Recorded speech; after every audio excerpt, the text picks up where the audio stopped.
할렐루야. 오늘 주 앞에 나오신 여러분 한 분 한 분 예수의 이름으로 축복합니다.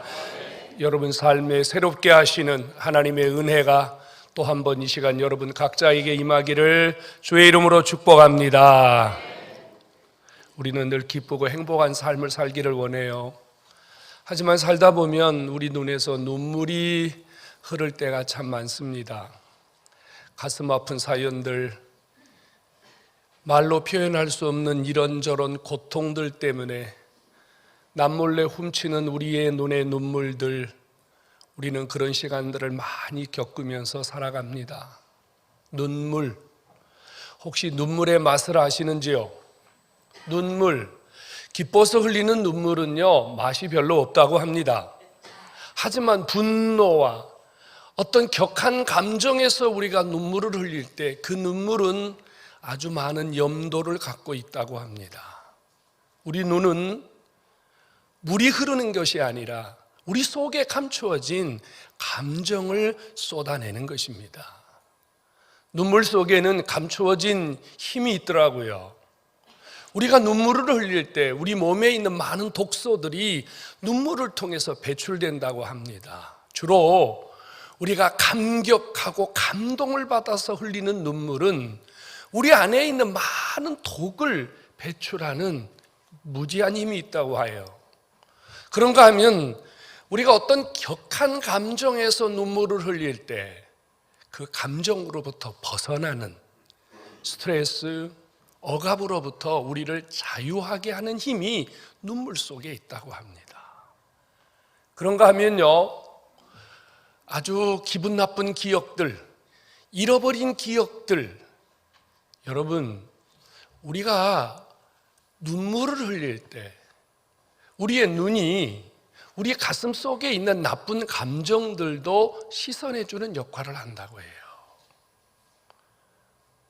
그런가 하면요, 여러분 이런 기억들 한두 번쯤은 있을 텐데요. 내가 어떤 절망이나 아픔 속에서 눈물을 흘릴 때 옆에서 누군가 같이 울어준 사람 말입니다. 누군가 내 옆에서 그냥 소리 없이 같이 울어만 주었을 뿐인데 그 사람과 관계가 아주 깊어지는 그런 경험들을 우리는 갖고 있어요. 눈물은 때로는 인간관계를 회복시키고 인간관계를 깊게 만드는 힘이 있다고 합니다.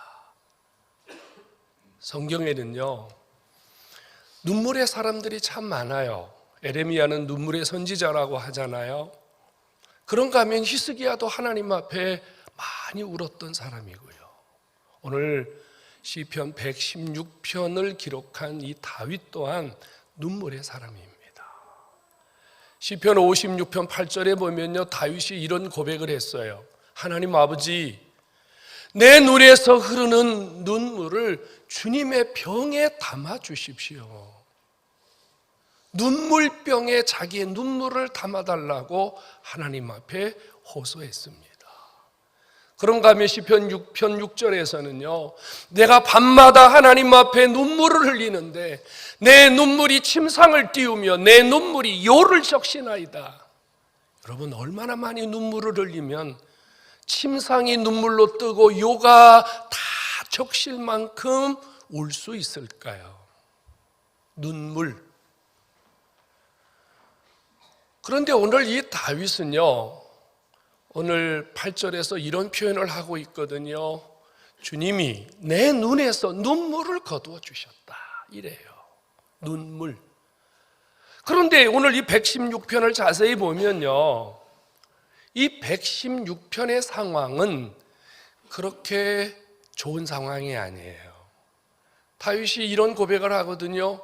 내가 지금 스올의 고통에서, 스올이 뭐예요? 지옥입니다. 우리 살면서 그런 말 하잖아요. 지금 내가 지옥 같은 생활을 하고 있다. 여러분, 얼마나 고통스러우면, 얼마나 삶이 아프면 내가 지금 지옥과 같은 고통을 느끼고 있다고 말하겠어요. 환난과 슬픔에서 흘리는 눈물이라 이렇게 고백해요. 처절한 환난, 처절한 슬픔 속에서 흘리는 눈물, 우리는 이 눈물을 피눈물이라고 그래요. 여러분, 이런 눈물은 쉽게 닦아지지 않아요. 이런 눈물은 쉽게 그칠 만한 눈물이 아니에요, 여러분. 다윗이 이렇게 말합니다. 내가 어려울 때, 크게 고통을 당했을 때 눈물을 흘렸다고요. 지금 내가 그런 상황이라고 말해요. 내가 지금 사망에 넘어짐에 있고 내 삶이 지금 완전히 패배하는 것과 같은 이런 상황에서 내가 주님 앞에 지금 울고 있습니다. 이렇게 고백해요. 여러분, 이런 눈물 좀처럼 거두기 힘들지 않겠어요? 우리도 살면서 내가 원하든 원하지 않든 우리도 이런 상황에 부딪혀 울어본 적이 있지 않아요? 저도 이 설교를 준비하면서 가만히 제 삶을 한번 돌아봤어요. 과연 나는 얼마나 울면서 살았을까? 정말 많이 울었더라고요. 정말 많이 울었더라고요. 내 삶의 뒤안길을 돌아보면서 내가 10대, 20대, 30대, 40대, 50대 내 삶을 한번 돌아보았더니 정말 울었던 날들이 너무 많은 것 같아요. 그때만 생각해도 지금 가슴이 먹먹해지고 금방이라도 한 바가지를 쏟아낼 것 같은, 여러분, 우리에게는 감출 수 없는, 숨길 수 없는, 주체할 수 없는 눈물의 시간들이 있었어요. 그때 여러분, 어떻게 여러분들의 눈물이 그쳐졌나요? 누가 와서 여러분들의 눈물을 닦아주셨습니까? 아니면 그냥 시간 지나니까 눈물이 없어지던가요? 다윗은 오늘 이렇게 고백합니다. 내 눈에서 눈물을 거두셨다고 말입니다. 여러분, 우리의 눈에서 눈물이 흐르는 상황은 어떤 상황이에요? 아픈 상황이에요. 힘든 상황이에요. 절망의 상황이에요. 한 성도가 와서 웁니다. 그냥 목양실의 앞에서 막 울어요. 왜 그러십니까? 무슨 일이 있습니까?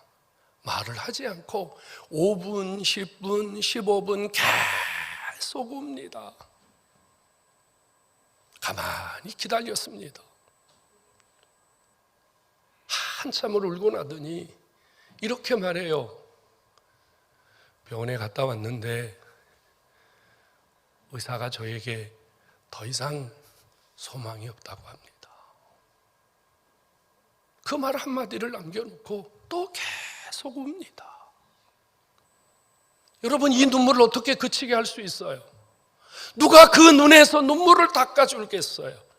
내가 손수건을 가지고 그 눈물을 닦아준다고 해서 그 눈에서 눈물이 그칠 수 있을까요? 이 눈물을 그칠 수 있는 방법은 한 가지밖에 없어요. 그의 상황이 달라지는 거예요. 그의 상황이 바뀌는 거예요. 의사가 나에게 더 이상 소망이 없다고 하는데, 그래서 하나님 앞에 피눈물을 흘리는데, 이 눈물이 거두어질 수 있는 상황은, 제가 살 수 있대요, 제가 회복할 수 있대요, 제가 고칠 수 있대요, 이 상황이 바뀌지 않는 한 그 눈물은 거두어지지 않습니다.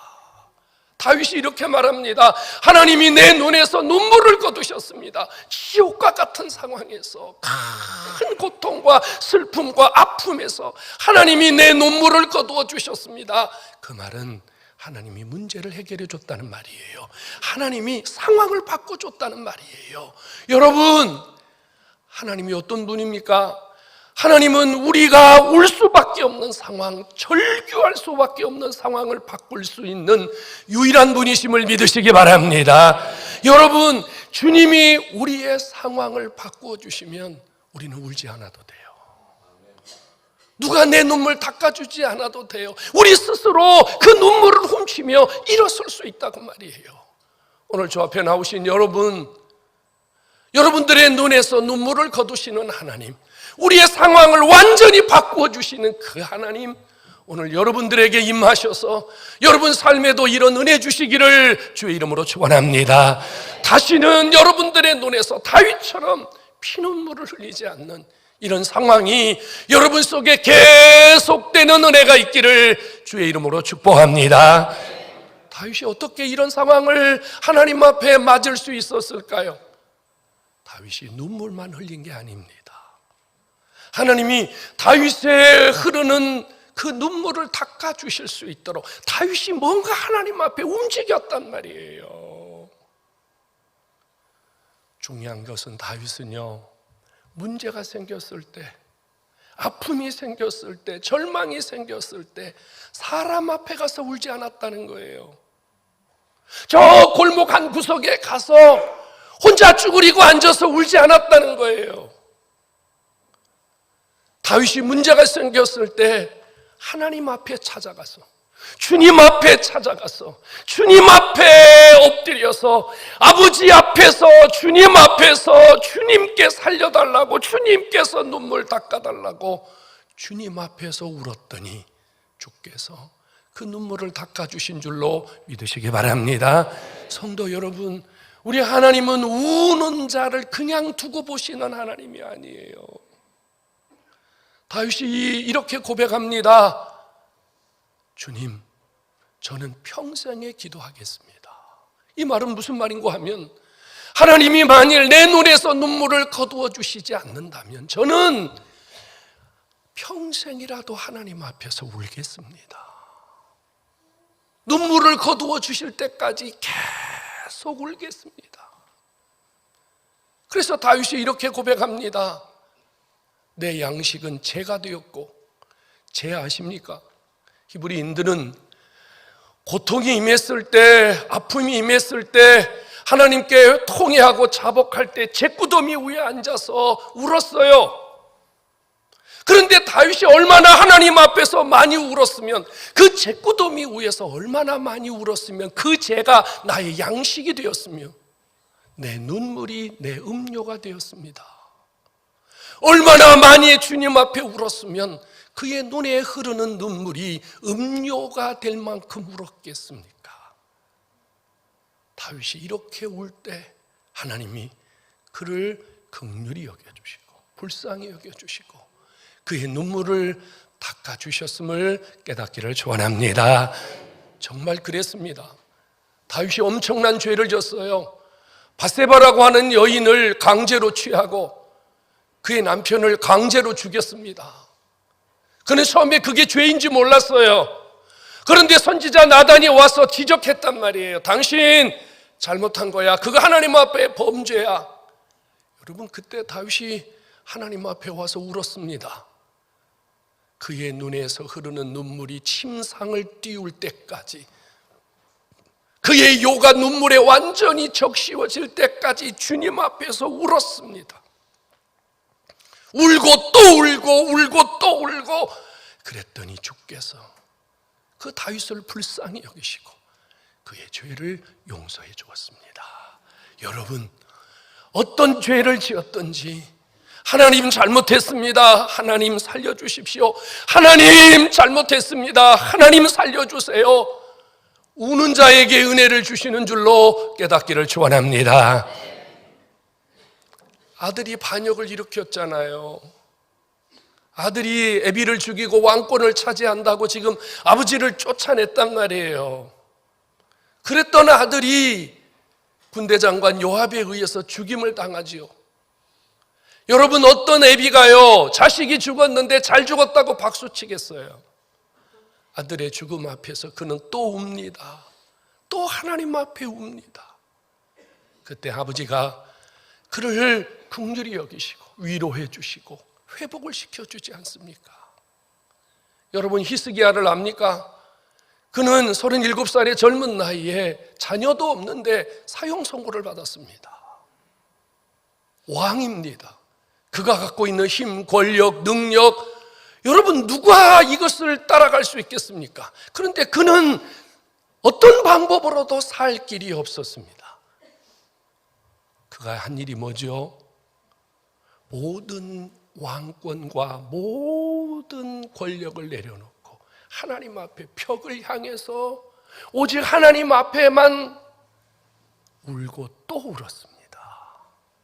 성경은 이렇게 기록하지 않습니까? 내가 내 눈물을 보았노라. 내 눈물을 보았노라. 성도 여러분, 우리가 흘리는 눈물은 주님이 귀중히 보시는 줄로 믿으시기 바랍니다. 우는 것이 복입니다. 하나님 앞에 우는 건 복입니다. 여러분, 사람 앞에 가서 울고 형제 앞에 가서 울고 친구 앞에 가서 울고 그러면요, 잠깐은 아유, 너 얼마나 힘드냐, 너 얼마나 고통스럽냐, 그래요. 근데 2번 울고 3번 울면요, 그 다음 뭐라 그래? 나만 보면 우냐 그러고, 뭐 맨날 그렇게 울고 다니냐고, 그 다음에는요 욕합니다. 근데 우리 하나님은요 100번, 1000번, 10,000번 주님 앞에 와서 울 때마다 은혜 주시고, 울 때마다 문제 해결해 주시고, 울 때마다 기적을 주시는 분이 주님이신 줄로 믿으시기를 축원합니다.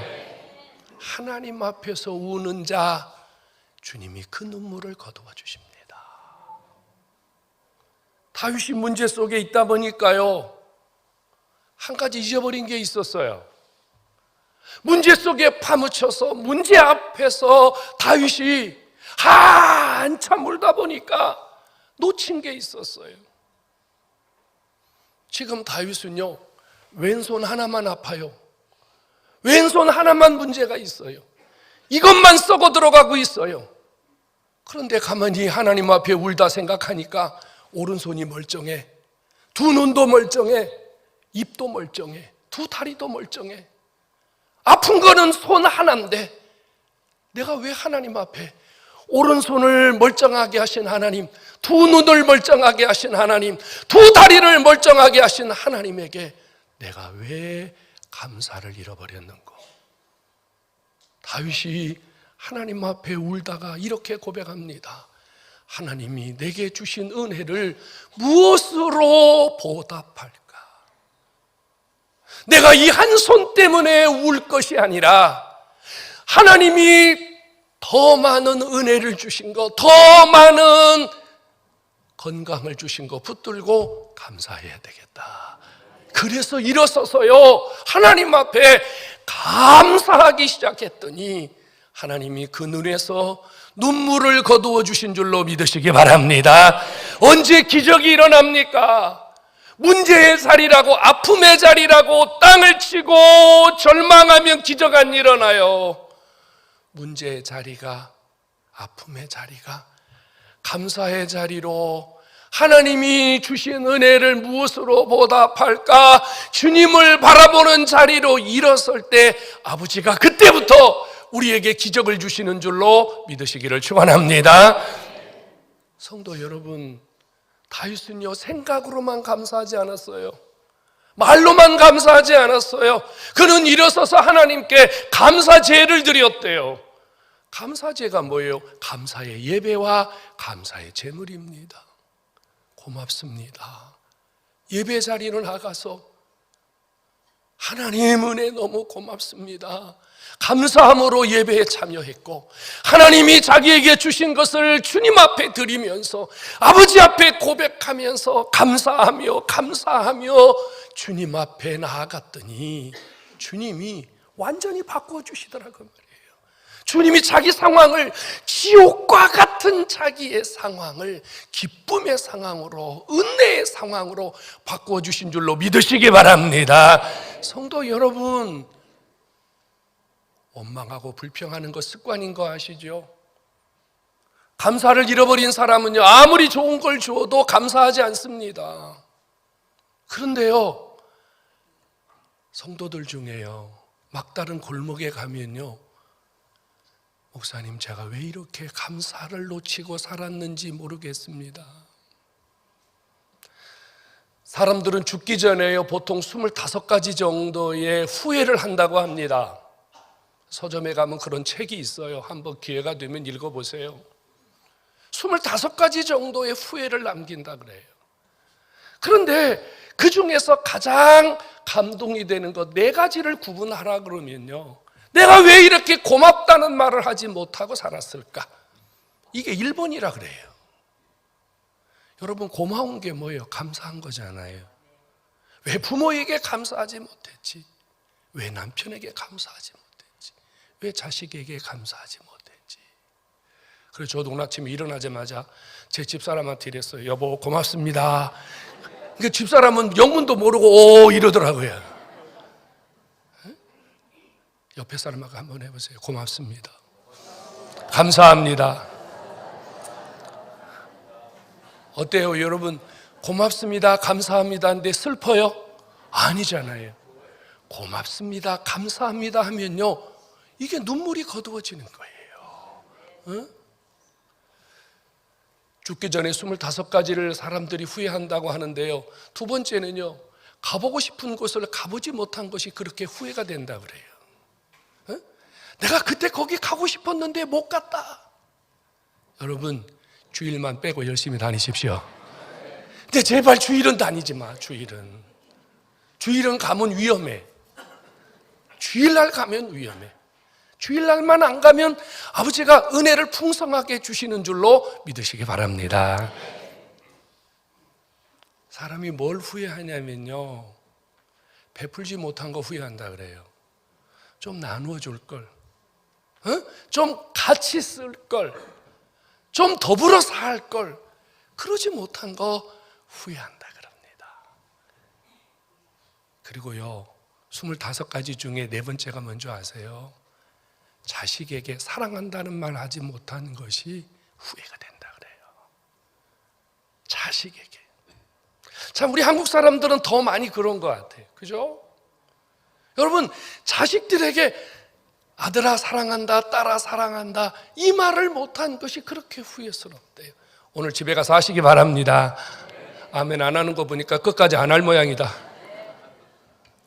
성도 여러분, 감사의 자리는 아픔의 눈물이, 고통의 눈물이 감동의 눈물로, 기쁨의 눈물로, 희망의 눈물로, 삶을 일으키는 눈물로 변화되는 자리인 줄로 믿으시기를 축원합니다. 다윗이 하나님 앞에 울면서 생각했는데요, 이런 걸 생각했어요. 지금 내 상황이 언제 어떻게 될지 모르는데, 가만히 생각해 보니까요, 내가 하나님 앞에 기도했는데, 내가 하나님 앞에 부르짖었는데, 내가 하나님 앞에 기도한 대로 앞으로 얼마나 살 수 있을까? 지금부터 시작해야지. 우리 그러잖아요. 여러분, 우리 다급하고 우리 힘들 때 하나님 앞에 얼마나 많이 기도해요. 하나님 살려주시면, 하나님 도와주시면, 하나님 해결해 주시면, 하나님 이번 한 번만 봐주시면. 근데 기도 끝나고 하나님이 역사하면요, 언제 그렇게 기도했는지 우리는 다 잊어버립니다. 우리 하나님 앞에 솔직해 보세요. 그러지 않습니까? 응? 목사님, 제가요, 이번에 하나님이 건강 주시면요, 내가 정말로 주님을 위해서 살겠습니다. 그래갖고 정말 죽도록 기도했어요. 그래서 건강을 회복했어요. 그랬더니 제일 먼저 해외여행 갔어요. 제일 먼저 해외여행 갔어요. 주일날 안 보여요. 그래가지고 이상하다, 무슨 일이 있나 싶어서 연락했더니, 목사님, 저 지금 밖에 나와 있어요. 나중에 전화 드릴게요. 여러분, 우리는요, 하나님 앞에 약속한 대로 너무 살지 않아요. 기도한 내용대로 너무 살지 않아요. 그런데 다윗이 하나님 앞에 울면서 기도하다가, 지금부터 당장 일어나서 내가 주님이 원하시는 것이 무엇인지를 찾아서 살아봐야 되겠다.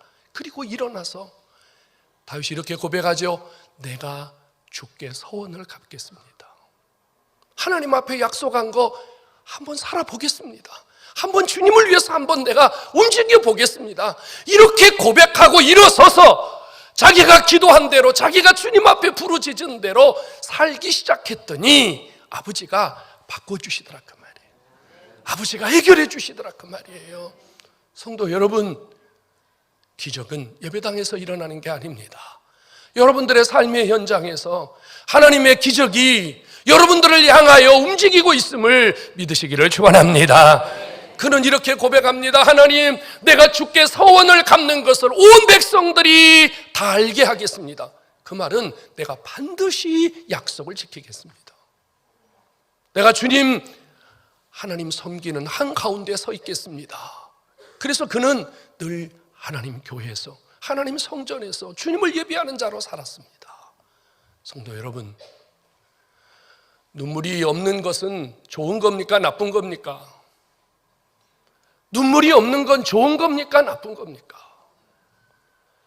하나님이 새 천사를 데리고요, 하루는 이런 분부를 했다고 합니다. 세상에 내려가서 너희들이 생각하는 가장 값지고 귀한 것을 가져오너라. 주님이 명령을 했다고 그래요. 그래서 한 천사가 가서요, 세상에서 가장 멋진 보석 하나를 들고 왔습니다. 근데 주님이 아무 말씀을 안 하세요. 두 번째 천사가 와가지고요, 이 세상에서 젊고 아름다운 최고의 미녀를 데리고 왔다 그래요. 주님이 아무 말씀 안 하십니다. 그런데 세 번째 천사가 아주 허름한 병 하나에 약간 담겨있는, 물이 약간 담겨있는 병 하나를 가지고 와서 주님 앞에 내밀었습니다. 이것이 무엇이냐? 이것은 죄인이 하나님 앞에 통회하면서 흘린 눈물입니다. 주님이 그것을 기쁘고 가장 귀한 걸로 받으셨다 그래요.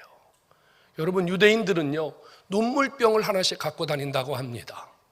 부자들은 그 유리나 도자기로 만든 좋은 병을 가지고 다니지만 일반 서민들은요, 그냥 흙덩어리로 만든 보잘것없는 병을 가지고 다닌다고 하는데, 그들은 기쁘거나 슬플 때 눈물이 나면 자기 눈 밑에 눈몇병을 갖다 대고 눈물을 받는다 그래요. 궁금하지 않습니까? 여러분들이 살면서 평생에 눈물을 흘린다면 얼만큼의 눈물이 담아질까요? 혹시 이 한 컵 정도 받아질까요? 그런데 기록에 보니까 이렇게 써 있더라고요. 우리는 평생에 한 1리터 정도의 눈물을 흘린다고 합니다. 상당히 많은 양이에요. 이것을 날아가지 않도록 마개를 꼭 막아두었다가 죽을 때, 그 사람 죽을 때 관에 넣어준다 그래요. 하나님 앞에 가지고 가라 그 말입니다. 여러분, 그래서 아까 말씀드렸던 시편 56편 8절에서는요, 다윗이 이렇게 고백했어요. 주여, 내 눈물들을 눈물병에 담으소서. 내 이 눈물 흘린 기록들이 주의 책에 기록되지 아니하였습니까? 이렇게 말해요.